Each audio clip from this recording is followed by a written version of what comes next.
Now speaking is Mr. Adam Green. Mr. Adam Green, who will be presenting a speech entitled, "Are We Resigned? UVA's Lesson on Tyranny." Mr. Green, you have 9 minutes. Lights have to go at 8 minutes elapsed. Thank you, Mr. Jefferson. Fellow members, fellow alumni, it's truly an honor to hear your thoughts, see your wit in action, hear your stories last night, and your oratory today. And as we gather as a community, I'm eager to share this oratory with you.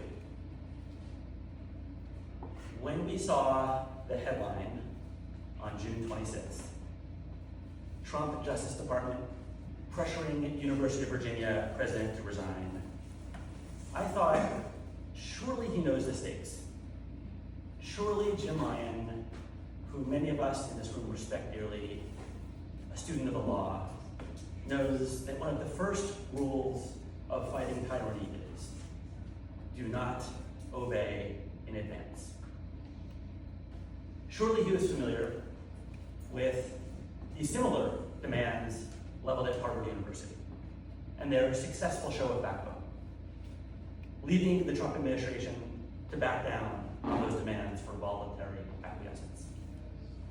Embarrassingly, claiming that their detailed demands were a mistake, a letter typed and sent to Harvard by accident. A set of demands on par with the Epstein files. They never actually existed. Buffoonery by the DOJ. A retreat by Trump. Followed by a boon of positive PR and high alumni morale for Harvard. Surely he knew the rewards of fighting, I thought. Surely UVA Law, my alma mater, and its heralded faculty, many of whom know the Supreme Court justices personally.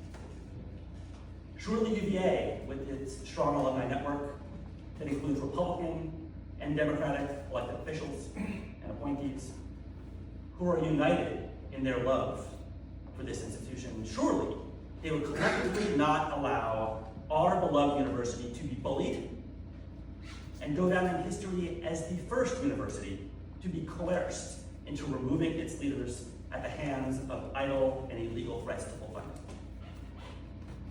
Surely Trump had picked the wrong test case. Surely the gauntlet had been thrown at the wrong institution and he was about to get his comeuppance.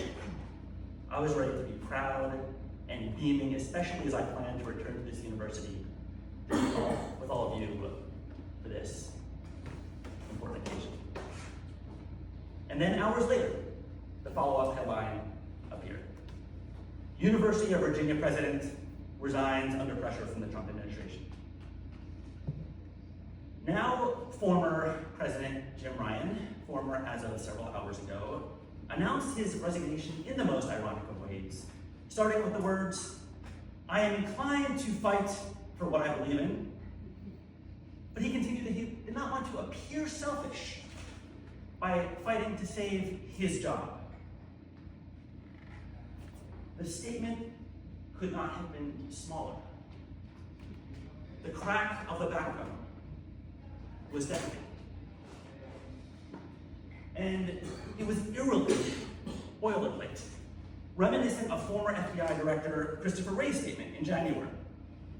Upon learning that the person who appointed him to his position, Donald Trump, planned to fire him before his Senate-confirmed term expired, this person whose entire job was to uphold the rule of law for our country and all of us, preemptively bowed and made clear there would be no fight. Quote, "My conclusion was that the thing that was best for the Bureau was to try to do this in an orderly way." Orderly capitulation to tyranny. And again, irony, professing to, quote, "avoid dragging the Bureau deeper into the fray." That is akin to the patriots at Lexington and Concord hastily retreating to avoid dragging America into the Revolutionary War. Sometimes the fight is thrust upon us. And history will reflect that many of us in this room, people literally here, were thrust into the battle to save our country at surprising and sometimes inopportune moments.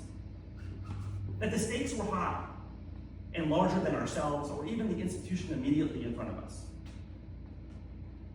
We are dominoes who can stand or fall, causing others to fall and others to fall. Jim Ryan and Christopher Wray fell. They bowed, they acquiesced, they obeyed in advance. So did many of the law firms, who now see some of their top talent leaving and their top clients saying goodbye. So did ABC News and CBS News, who chose to put tens of millions of dollars in Donald Trump's pockets through legal settlements, rather than fight against bogus lawsuits that they could easily win, and winning for the greater good. Like the law firms, history is not treating them kindly, and CBS has already lost 10% of their market share in the last year. And let's not forget the billionaire tech bros, who would rather cut corrupt million-dollar checks to Donald Trump than use their influence and their infinite resources to fight back for the country that we love. But capitulation does not have to be the norm. It is possible for those under attack to fight back and win for all of us, for the country that we love. Two former FTC commissioners, Rebecca Slaughter and Alvaro Bedoya, are fighting in court right now to challenge their illegal dismissals by President Trump. Will they win? Well, earlier, the Trump administration tried to shoot the consumer watchdog that prevents banks and financial institutions from picking our pocket, looting us, ripping us off, and even tried to allow big laws to delete the Consumer Financial Protection Bureau's data to prevent consumer-based corporate accountability in the future based on that data. The CFPB employees fought back, a judge reinstated them, and protected the data. The Social Security Administration, the Department of Education, even the poor, beleaguered USAID have fought back and won victories in court, with more rounds of the fight to come. And spoiler alert, back to Harvard.